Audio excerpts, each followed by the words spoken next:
Is there any public comment? Is anyone here? Public comment? I don't think so. We'll have another opportunity at the end. Okay. Is there a motion for the approval of minutes of 13 November? So moved.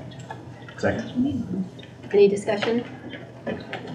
All in favor? Any opposed? Okay. Okay, it will bring us to reports and updates, and hopefully we're running on the slower side tonight, so people can hopefully keep their reports and updates in a timely fashion. She was talking to me. Before we get into the annual report, I did want to share over the weekend we had another teenager pass away from one of our local communities, an RSU 24 Sumner High School student, and I just want to be able to share my condolences with that school community and the family of those students. But I also want to recognize that we don't like these things that happen, but boy, when a community needs help, when superintendents and principals learned, everybody was there to support that school and sending counselors or whatever support, whether it was Sumner or HCTC needed, because the student went to both institutions, that it was fast and with open hearts and an incredible coming together from the counseling staff from all of the schools throughout throughout our region and within our district. And it's unfortunate that we see those that happen during those moments, but the support is there, and I just wanted to be able to sort of share, from MDIRSS and our condolences to that school and understand what they're going through. And so with that, we're going to sort of talk about our district commitment, and part of that ability to care and have a culture of caring has sort of been a part of what we do and what we're thinking about in our moving forward. And so in our annual report, our goals are part of our district commitment, but they're also sort of aligned with the with NEASC, which supports which is the New England Association of Schools and Colleges, and that's sort of one of the areas in which our high school uses to sort of check itself. And so as we're moving through the system, we want to make sure that there's sort of alignment. And so the first area is strengthening learning culture, and in the way that we've designed our process, we take a sort of a look back of what we did last year, and being in support of our service promise, which is interrupting educational inequities so that each child will thrive one conversation at a time, and that sort of drives our lens through each of our goals. And so last year we were focusing on anti-bias and anti-racist lessons and practices, strengthening our supports around social emotional learning through advisory and restorative practices. As we look forward into moving into next year, our professional development around responsive classroom is just that, is sort of focusing on those skills of within the classroom so that they are positive learning environments for all of our students, and that training is for pre-K through 8. Implementing supportive middle school structures such as PBIS and supportive and restorative practices within our schools. And actually, Matt talked a little bit about the building supports for our staff with some of the wellness training. That's resiliency, the tools for today and tomorrow. That's what the gentleman does with the, with the students around breath work. But it's really building resiliency support through mindfulness, and we'll continue that work and making sure that we're developing supportive structures for staff and students. And now Julie is going to do goal 2 and 3. Would you scroll up a little bit, because 2 and 3 do overlap, improving student learning and supporting professional practices. And I was constrained by my boxes, so I only had room in goal 2, so some of it might really be goal 3. But they really almost should collapse and go hand in hand.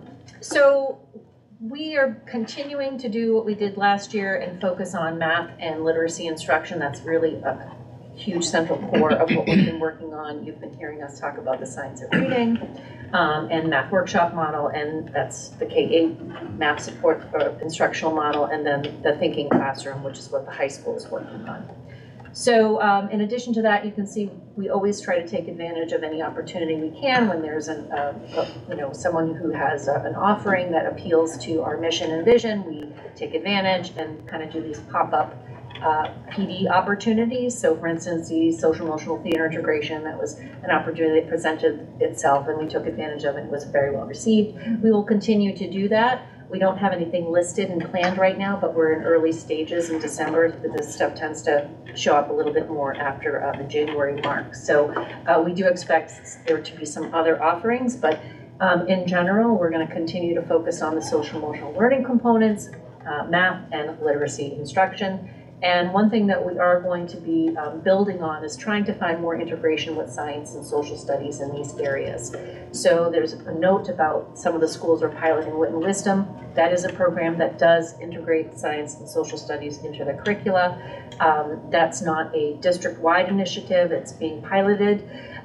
This Friday, the middle schools are going to be looking at some curricula to support science of reading instruction in the middle schools, which we'll be looking at a few other curricula in addition to Wit and Wisdom.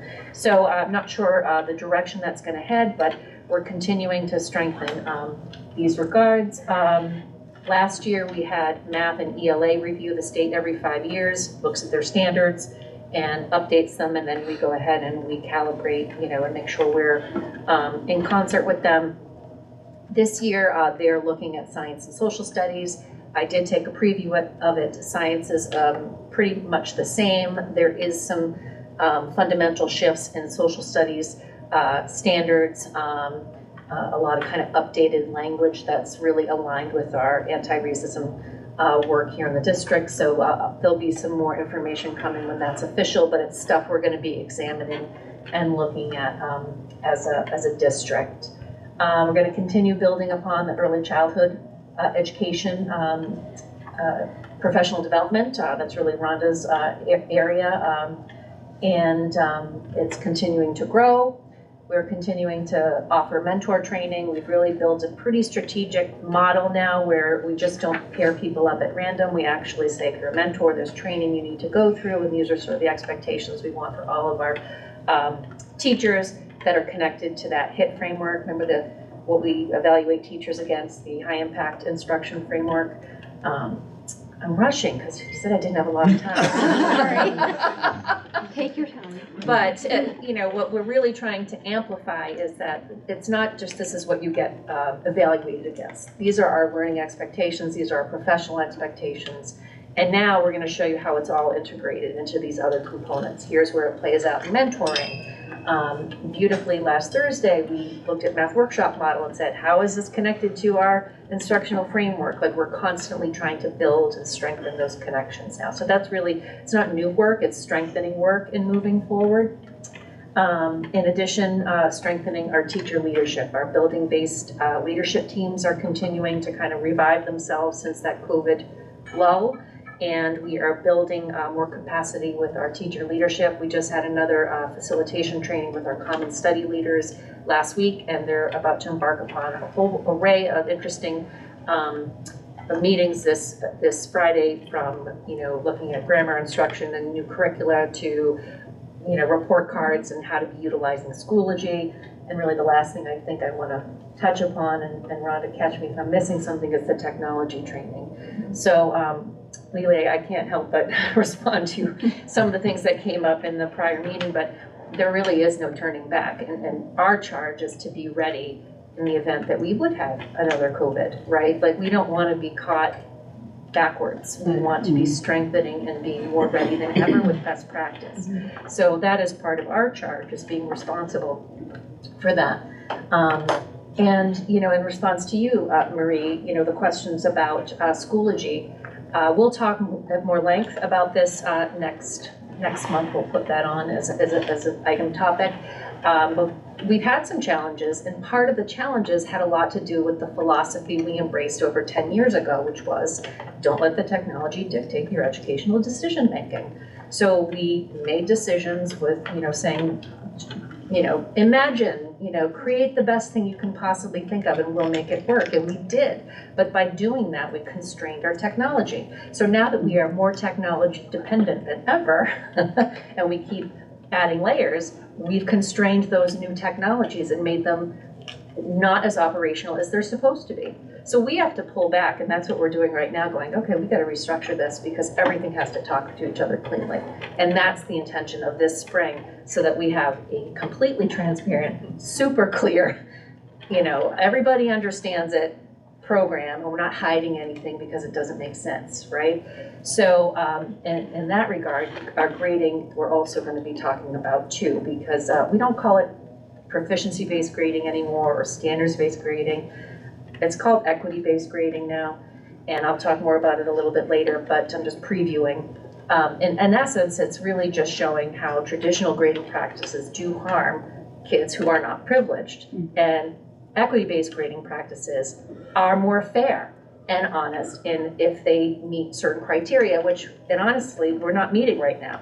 So we need to clean that up, retrain folks, because we had a lot of people come in through COVID and didn't really get on board with it, and slipped through, didn't quite get the message. And so we need to retrain, recalibrate, realign, make sure everything's working technologically, and then it'll be all fixed. That sounds super easy. No, it's gonna happen. I mean, we've already solved it. We just can't solve it midway, which is the challenge, right? Because we're in. So that's the challenge there. But did I miss anything? I think So I'm going to speak to goal 4. Primarily, last year we had pre-K expansion at Mount Desert, and Tremont School kind of prepped so that this year they started a pre-K. They got an pre-K expansion grant from the state, which has helped them bridge that gap and start their pre-K program this year. We've continued to support and improve the summer school. So last year for summer school, we started with 2 weeks of middle school, and we're looking at expanding that to all 4 weeks for this coming summer. Going back to pre-K, I forgot about the GOLD. The pre-K teachers are using the GOLD assessment tool. It's an observational tool.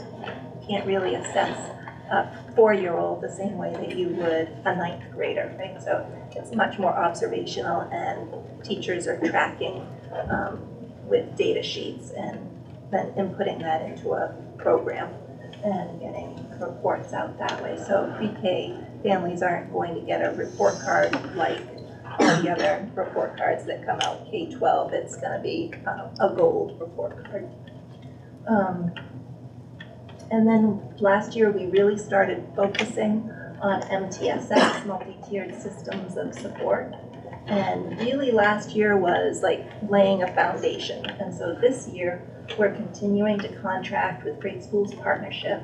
But Danielle Pierre is really coaching us at the district office and coaching building-based teams and individuals. We've expanded the Ames Web Plus purchase, and we went with a Shaywitz dyslexia screener instead of Early Bird, if you've been hearing about that. We got the Rapid Automatic Naming Assessment and the FAST-3, and the FAST-3 is an SEL, social emotional screener. So we're delving deeper. We're not just looking at math and reading. We're expanding that out.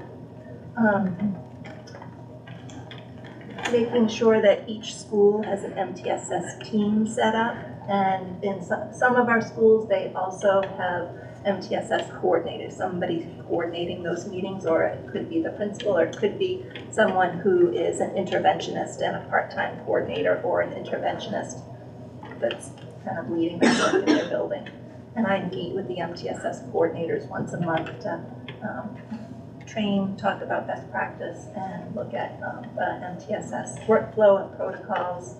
And then just really strengthening the work that our interventionists are doing in our buildings. And then I get to wrap up with ensuring learning resources and again, be continuing the work of looking at restructuring and the reorganization work with the potential goal of referendum in the fall, hopefully. Managing our COVID relief funds, guess what? We still have some. One last one. Nancy's dancing in the background. Strengthening and streamlining our human resources capabilities through the central office as a way of supporting our principals and our staff to make sure that their needs are met. And I'll talk a little bit about that when I present the budget. Working on contracting services for our technology infrastructure and cybersecurity,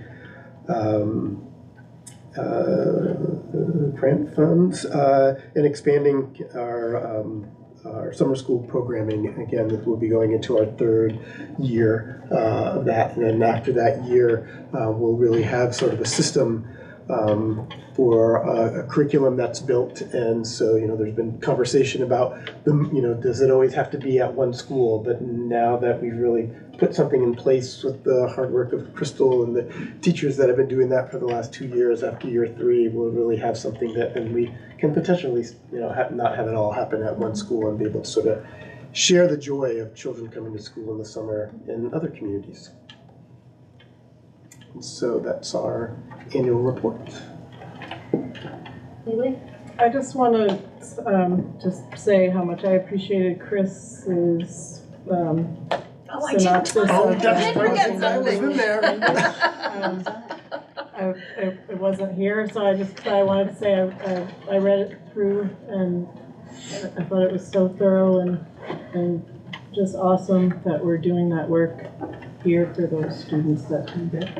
Really, I'm embarrassed. That was in my section, and I said, "Oh, I'll combine the note with my section, right?"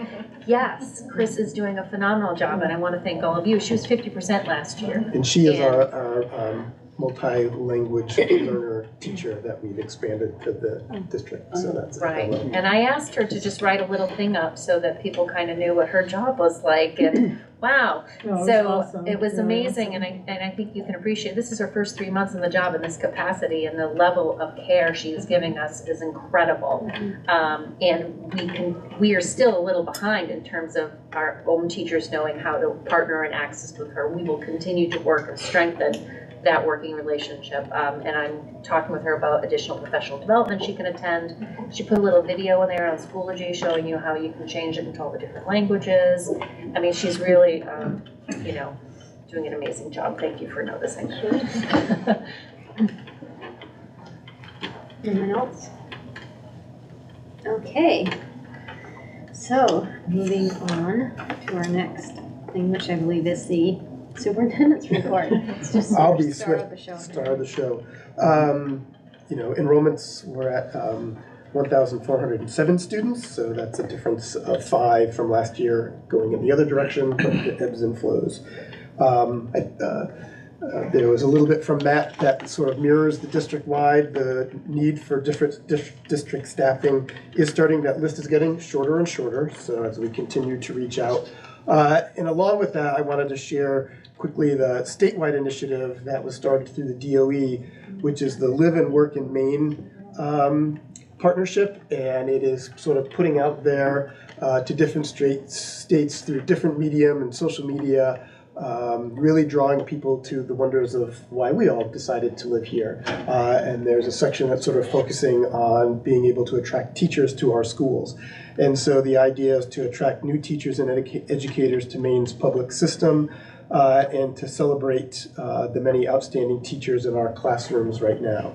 And I was working with Karen, because this came forward about a week ago through the DOE, and we're already up on the site. So if you were to go to the Live and Work in Maine, if you type that in Google, you go on and you'd be able to find some of our positions that are opening. And so this is something that the state is doing, and it's free to us as another platform to be able to sort of share our needs and share our school systems. So hopefully we'll see some outcomes when we get into the hiring process going into next year.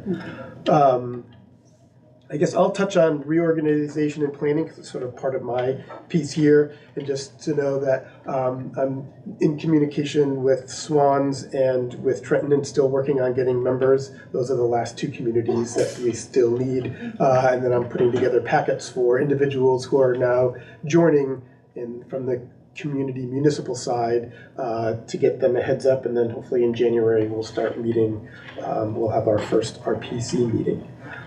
Really quick on school highlights, because I know it's important, is that, Connors Emerson created and delivered the Thanksgiving baskets in local food pantries on Cranberry Island. If you don't know it, every Friday they go to Boatworks, which is an organization on the island, and they learn skills. They're building a shed for the school right now.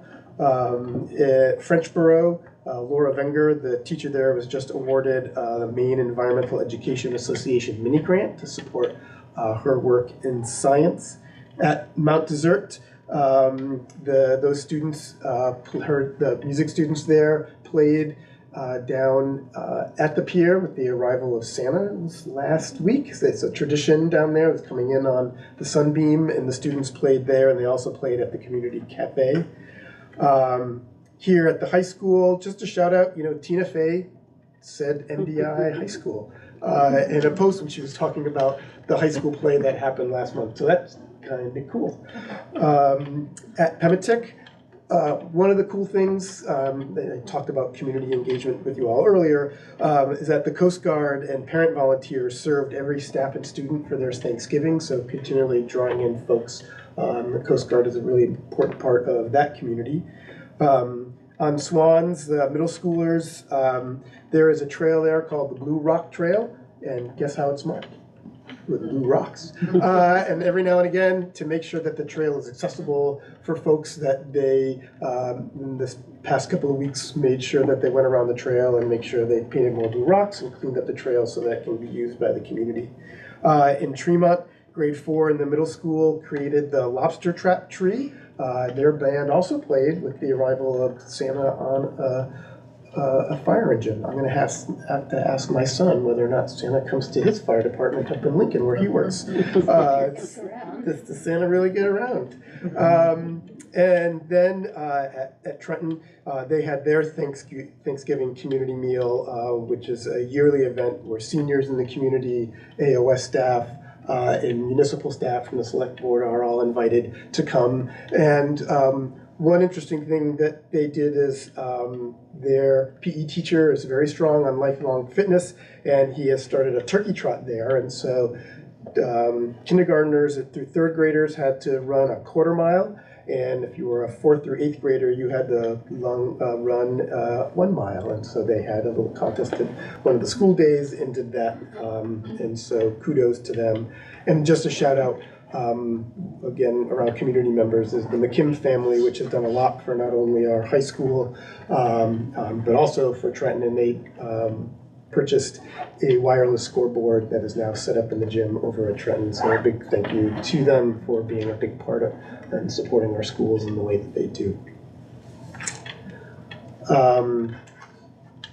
District-wide events, just to share that we're already planning for district summer school and putting out ads for that process to hire staff. And now it's expanded a little bit with more experiences for middle school. HCTC, we talked about that at the high school level. I did want to share that one of the teachers there that supports our kids in early childhood education, and interesting, that's something that we talked about at the high school, is Megan Stubbs received the Milliken Educator Award. It's a distinguished recognition for teachers that celebrate and elevate the work that they do. And so she received that award for all the work that she does in supporting the early childhood program at HCTC, which our students take part in.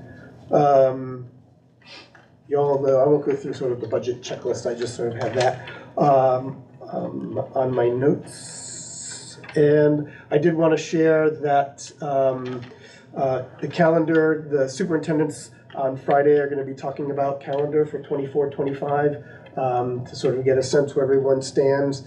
Remember that the reason we all talk is because we can't have 5 days out of sync with HCTC. And so once I meet with them, I've met with this administrative team and came up with something, and nothing new, just sort of flip the model. I think there's some questions about before Labor Day or after Labor Day. That'll play a lot into how Hancock County as a whole takes a look at their schedule. And I still need to meet and consult with the Teachers Association as sort of part of that process. So they'll be working with the folks at the county level, meeting and consulting with teachers, and then in January, we'll take a look at a first draft, and we'll all get to sort of talk about our calendar. And that's my report. Are there questions for Mike? I have one question. So you were mentioning the restructuring committee, and you said that I guess Trenton and one other community. Swans I'm still working on. So who selects those people? I just don't That's know. been, the process has been going and meeting with select boards and the chairs and sort of talking about who do you think would best fit. And I have a letter that's going out to those two communities. Bar Harbor, a similar letter went out, and then they voted for someone. I actually voted for a council member to join. Everyone's done it a little bit differently. We have some community members, we have council members, and so that letter is going out to the chair in Trenton and the town clerk, and then to try to get on the agenda and then figure out who that person is going to be. Aaron would certainly be at And that. Aaron would be at that point. Where is Aaron? Okay. Yeah, I was just reading about it in the paper, and that part was a mystery to me, so I wasn't sure. Aaron is the person who, like on our reorganization committee, he's the person from Trenton. And then there'll be one more person to meet the need of the committee should be have board members and then community/municipal members. And people can have two different roles. The process is driven by the school board, but we wanted to be able to talk with select boards to see from their communities who would sort of fit. And so we have some parents, and some of the other communities, its parents are municipal members. Any other questions? Okay, now it's just back and forth between you and Mike today. I think we're okay, because really you were just going to talk about the March note and this presentation. So unless there's any questions, we could answer. Okay, moving on to reorganization planning committee update, which I think Mike basically covered. Once we get those last couple people will be meeting, but the website and the conversationing process is continuing. Hopefully once the committee starts meeting, then we'll start getting into public forums and more opportunities for and sort of promoting our website and getting more public engagement. We have no discussion items. We have a number of action items. These should go fairly smoothly. So we have the deletion of a policy. This policy is just obsolete with our current, it's been superseded by other policies. Yes. So in the past, that policy was for central office personnel, but the practice is now that the support staff, in terms of holidays and all that, they mirror the support staff collective bargaining agreement. And so that's the tool that is used. And so this was adopted before that practice took place. But now that we have a support staff manual that describes the same things that happen here, we want to make sure that when we're talking about these things, we're pointing to one document. We don't have multiple documents. So suggesting that we remove GCBE from our policy list. Is there I'll move deletion of policy GCBE, professional staff vacations and holidays for MDIR, SS, AOS 91, central office personnel. second? Second. Any discussion? Okay, all in favor? Any opposed? Okay, second reading and adoption of revisions to policy DJH, purchasing and contracting procurement staff code of conduct. People may remember this is the one that related to, like getting, well, it's tied to the one below. Actually, we could probably take those two together. That's tied to how the ethical purchasing of things and the ethical gift giving. So. The first one is about from businesses and things like that to make sure you're not, grafting during that process. The second one, this staff gifts and solicitations, that's the one we sort of talked about and talked about what that total might be, and the language that we settled on was the teachers and other employees are not permitted to accept gifts from parents or students that exceed the total nominal value of no more than $100 throughout the school year. And then so that's the specific language when we had talked to throw some things around, and then took that information and the policy committee met and we sort of came up with that, which then provides opportunities for throughout the year to provide some thanks for staff, but then also sets a total amount. Combined? I have a question. Yes. Well, I guess we can do it after, when We can there's do them discussion. combined, I think. Okay, so I move adoption of policy DJH, purchasing and contracting procurement staff code of conduct, and policy GBI, staff gifts and solicitations. Second. Any discussion? Marie? I guess my question still is what I asked last month, which is the section that says gifts from businesses. Are we certain so employees are prohibited from accepting things of material value from companies, organizations, or individuals desiring to do businesses with the school unit? Are we certain that we can, how is it? So when there's businesses that are doing field trips or school trips or travel abroad or something like that, are we certain that we're not violating anything in this policy if there is something of material value that is given to a staff member or a member of the school unit in exchange for the business of them being the travel or tour guide or related to that trip? Which is probably said it better this time than I did when I asked it last time, but that was what I was getting at. Are we certain that? Like a thank you for. It seems like different. No, I remember it's this conversation about, because if they're doing their job, are they doing their job when they're on the, right? No, what I'm saying is, this says, that's why I'm asking, Yeah. maybe the answer is, yes, we're certain, but my question is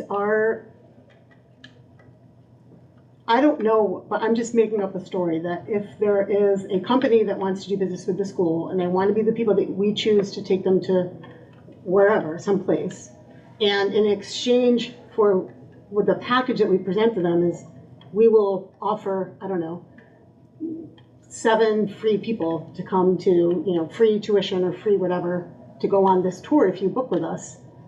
Are we certain that that's not in violation of this policy? Or are we certain that anything of value that is offered in exchange for our business by someone that's working with the school system, that we are excluded from, that is excluded from this policy? Yes, because I think it's not structured in that way, like when we do tours or whatever. It might be that the way that it works out in practice is that only the students are paying. I'm making some, but that isn't how it's not, that's not how it's contracted with, it's a gift to the person. Do you know what I mean? It's you pay an amount of money and then. Right, that's not a gift. You have a certain amount Yeah. of slots. Yeah. Right. Right, so the answer is yes, we're certain. Yes, Yeah, okay. we're good. Any other discussion? Okay, all in favor? Yeah. Any opposed? Okay. Now we have renewal of contract for superintendent effective 7/1/24. So I'd like to make a motion to renew Superintendent Mike Sabori's contract for $170,000 for the year starting July 1st, 2024 and ending June 30th, 2025. Second. Actually, it's a 3-year Right. contract, or it's the rolling, But it's 3 years, but we 3-year rolling, but yes. we This is- renew we it for renew one it for one additional additional year each year. year, yes. Got So did you second? Yeah. Any discussion? Okay, all in favor? All opposed? I did forget to mention for how many days? Oh, 260 For 260 days, yes. In that year. Didn't we want that? Yes. Did you get that, Celine? Okay, consideration of approval of fiscal year 25 budget.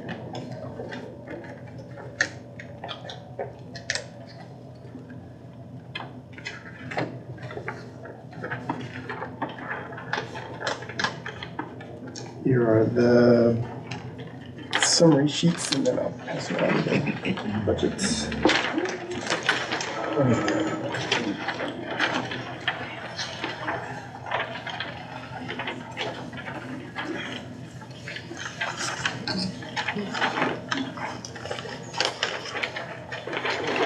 As it's going around, people can remember that, like, we vote to approve it as a board, and then it goes to the annual budget meeting, which is the topic of the next action item in January. So many steps.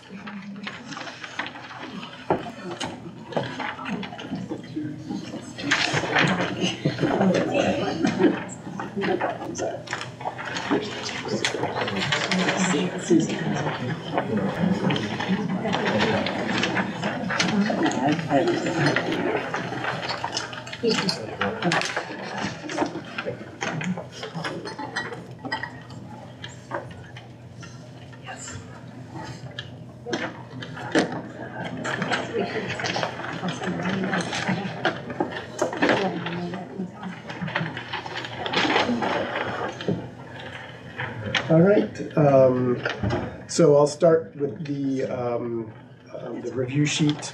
The biggest changes that you'll notice there is that our difference from the last time we looked at this.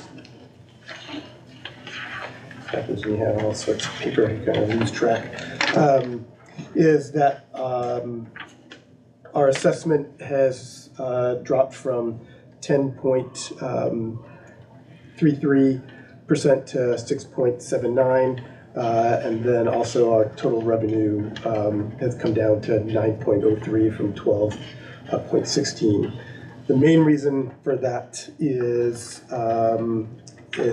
removing the HR component as an individual.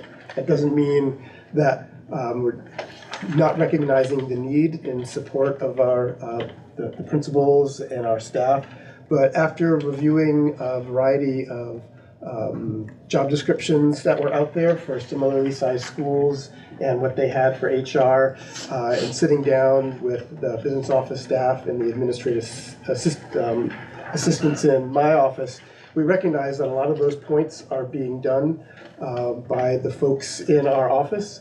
But there's a real need to sort of streamline some of the work that we do, and that we felt that it was really important to take a look at restructuring our office before asking for another person, after sort of doing that deep dive and recognizing what we would need.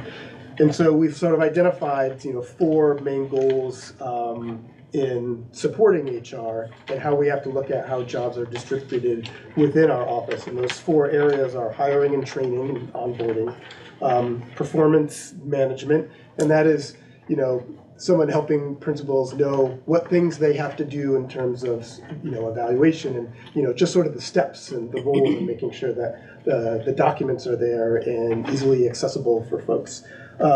Compensation and benefits, being able to answer questions around those, and compliance, and that would be making sure we're complying with our collective bargaining agreements, family medical leave, labor laws, and the DOE.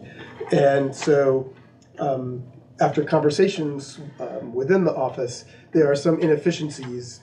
And for example, how we collect pay on support staff in terms of handwritten timesheets, and how inefficient that is in terms of the amount of time it takes not only school secretaries and then principals to have to take a look at when they could be doing other aspects of supporting staff, and then when they come here, another layer of double checking. And there are times when either people underpay themselves because they didn't understand the holidays and things like that, or by mistake because they're working too, they might overpay. And so having a system that supports a more efficient way of doing that, and we live in the 21st century and we have a very large support staff, and to make sure that everybody is getting paid correctly, having a system I think would be a really good step in terms of how you start looking at HR, what support that you can provide folks. And so we've already started in looking at what types of software we could use and going through that process. And so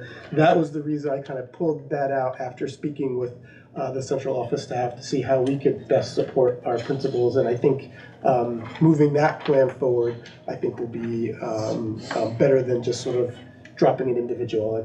As I shared in the past, trying to be as thoughtful as possible in terms of who we have in our office and how we support people.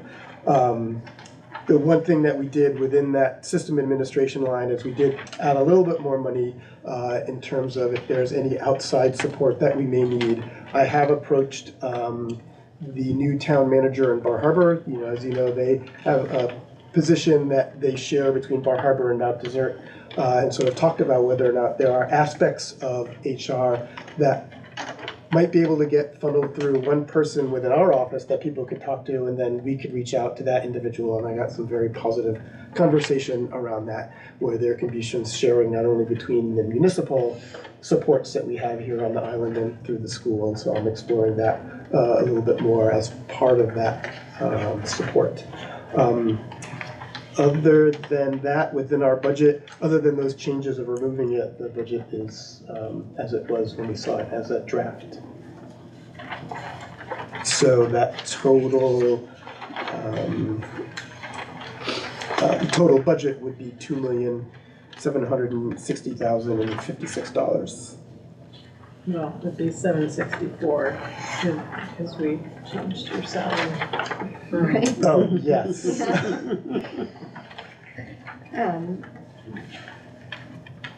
Are there questions, Gary? So, sorry, but I'm still not understanding how we're solving the HR. I mean, time cards software is great, but Then the there are next other step, things yeah, that no, yeah, there's we were definitely concerned other about. things. And that means consolidating, when looking at HR within those 4 areas and who can do those jobs. In my conversations with our staff, once we sort of take a look at how we're using our time as simply as time cards, pulling some of that off, then redistributing who does what within those 4 buckets and consolidating some of that, and then making sure that principals know who they can call within the office to sort of meet some particular needs, with whether it's in one of those 4 areas. And I feel confident, based on doing that work, that we will be able to sort of find that time and have those individuals that they can talk to. Because right now it's like, well, do I talk to Brian or do I talk to, but consolidating that a little bit more specifically and with a little bit more clarity. so you don't have like the allocation yet of who's going to do what? I don't know, we're working on that right now. Okay. We're in the process of doing that. And you're extremely confident that you're going to be able to I'm meet the hoping needs? so. I really am hoping so. It sounds like it was coming from the people in the office that we were trying Yes, to support, Because right? they also recognize the importance of the support. And there's things that can free up on, whether it's hiring, there's things that individual within the schools, that when you start freeing up other areas, that provides an opening for helping principals with the hiring process. But also maybe doing a little bit more at the AOS office. We are an AOS, but that does not mean that there's certain things that we could do more of in terms of that hiring process. So there's not a lot of little things that principals have to do. We can sort of take care of those. If we know there's a position open, we could do some things right away rather than the way that we do things now. And I'm hoping that it works. If it doesn't work, then I'll come back, but I'm pretty confident with the group that we have that we could meet those needs. And I'm sure I'll know if it's not working. I just, like for a specific thing that I'm concerned about is that Tremont consistently is short of ed techs. And, I know you're working hard on that. I know our principal is working hard on that, but having someone who is more focused on hiring and setting up job fairs and getting the word out to people. I'm just worried that if it just gets spread out and doesn't have one person who is really focused on that, then we're not going to be able to solve that problem. I think that is it, but I don't think a human resources person will solve that problem because it's a statewide issue. I think identifying who and what things the hiring group does within our office, actually narrowing that down, because right now it is more everywhere. My idea is recognizing that we have this spread out. Well, let's focus and identify who does that. What is it that they exactly do to support those principles, so that work happens. And so whether it's what the state is doing to put it out there, because we utilize all those tools in terms of getting it out there. It's a matter of making sure that there's people who want those jobs. Yeah, sure. I mean, I think the ed tech solving problem is largely more of an economic, I don't think there's tons of people out there wanting to be ed techs and we just aren't finding them. They just, in some cases, the job as it is not attractive enough to pull someone from a different job in August. Mm-hmm. No, and I get that. Yeah. I just was using that as an example that, I think that's something that needs to be taken extremely seriously. Not that you're not taking it seriously now, but it's on a pile of things that you're dealing with. And so, shifting some of those piles. I'm not saying that I think we need to keep hiring more people on the admin team, but I do think that HR is something that we are lacking right now. So. Can I ask a question about, maybe you answered this last month, but staff travel is, it's jumped from 6 to 15. Is there something we planned that? Which cost center? Page 5. Student and staff support.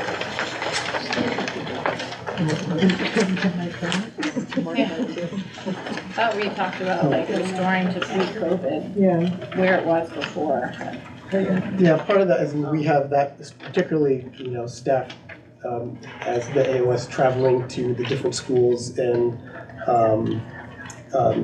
doing that work, particularly within technology and supporting the technology integrators in all the schools, because that is specifically within that technology line. And so whether it's Lou or whether it's Cindy, as they're traveling to the different schools and supporting them more than they ever have before, that office before, in terms of making sure that But year to year, they're anticipating that much more from this year to next. It's also conference Conferences and- expenses. yeah. So your conference fee comes out of your dues and fees line, but any mileage that you do or locally, but also for a conference and any expenses like hotels, fees, airlines, whatever, they go to Power School University or something, that comes out of that line. While we're on this page, could you just educate myself and maybe others, what is this ESSER funds that's come to an end or coming to an end? Yeah, those were Rhonda, do you want to take on ESSER funds? Since you're it's the COVID relief funds. Yeah, ESSER 3 is our last COVID relief fund. So we'll wrap that up this year, so next year that will have to go in the budget. Like in some schools, Maria, they use ESSER funds to hire social workers as a need, and so it didn't get into budgets automatically. It was certainly a need that the principal may have needed within their school, and then as those funds go away, then now it's added to the budget. And so we had a technology person that was working through COVID, and the way that we had restructured, we hired that person. And so now we're just absorbing that cost now in our budget. Thank you. Any other questions? Not, is there a motion for approval of fiscal year 25 budget? So moved. For a second. Second, but we should say the number because it's. Oh, yeah. Do you want to say the number, Brian?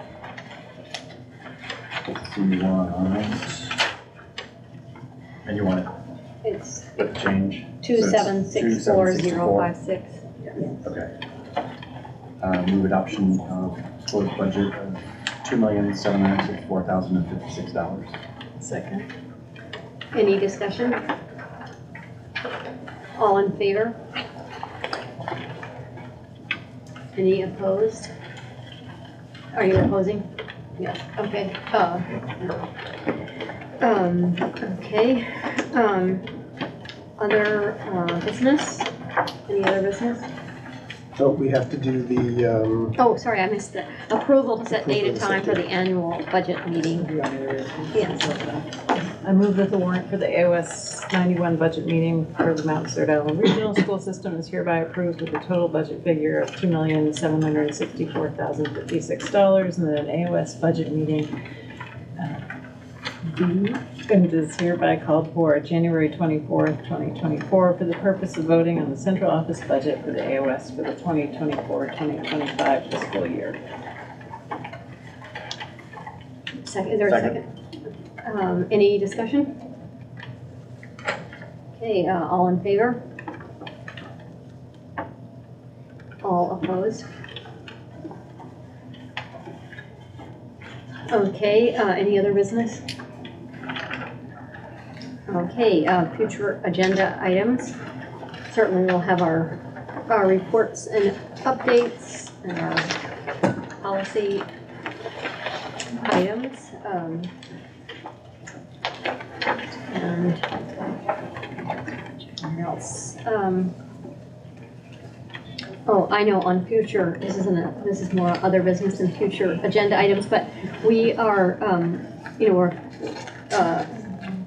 closing in on getting to the end of our contract negotiations. So we may need to schedule a special meeting on the 19th. And I was just trying to look and see if there's a show of hands of people who would be available for a special meeting on the 19th of December. You want to make, yes? We have a Tremont. There's a Tremont Building Committee meeting that night. At what time? 5:30. Could it occur here? Oh, Because the meeting will last like 30 minutes. Right. Yeah, the probably. committee meeting is Zoom. So maybe if you could be here at 5 o'clock on the 19th, can you raise your hand? It's not a certainty, but if you can. If you can. Yeah. On the 19th. Can you be here? I can make it. Possibly. Yeah. Just helping, so yeah. Yeah. Like 3 from each of the local. Okay, so who from Bar Harbor could come? Okay, I don't know about Mike. okay, so that's 3. But who from Mount Desert could come? Jared and Jamie aren't here. Yeah, we're missing 2 right now, so we I'm might. kind of maybe. Okay, so 2 in possible. Who from Trenton? Aaron behind you. You're a okay. Are you a no? Yeah, I could do That's okay, I just If it was like a little bit later. That's okay, I just wanted to make sure I was getting the accurate count. Who from Southwest? What time did you say? 5, like 5 to 5:30. Okay, and who from Fremont? If it was over by 5:30. Okay. So the only people were iffy on Trenton and Mount Desert, is that right? Okay, well, I'll talk to Selena, we'll figure out what we should do about that, but thank you for that. Jessica, Yeah, so first of all, you'll let us know then on Yeah. that, we're not gonna, and then on the budget approval on the 24th of January, do we have a time on that? I have it in my calendar, 6 o'clock, but is it's that usually correct? 6 o'clock. Usually 6 o'clock. Yeah, so I think it's safe to say 6 o'clock. Okay, thank you. That's just in here last year, right? Yeah, Yes, it's like a little town meeting, they usually do it in here. And nobody but us ever shows up. Yeah. Um, very cute. okay, is there any public comment? Okay, next meeting is Monday, 8th of January, 2024, probably at 6 o'clock. And then the public budget meeting is Wednesday, 24th of January, probably, I think that's going to be at 6 o'clock. But check your emails. Okay, our final item is an executive session pursuant to 1 MRSA contract negotiations. Do we need a motion on that? Yes, Oh, yeah. Motion and second? yeah. So I move we go into executive session pursuant to 1 MRSA 40560 contract negotiations at 7:40 PM. Is there a second? We got a second. Tyson, a second, okay, any discussion?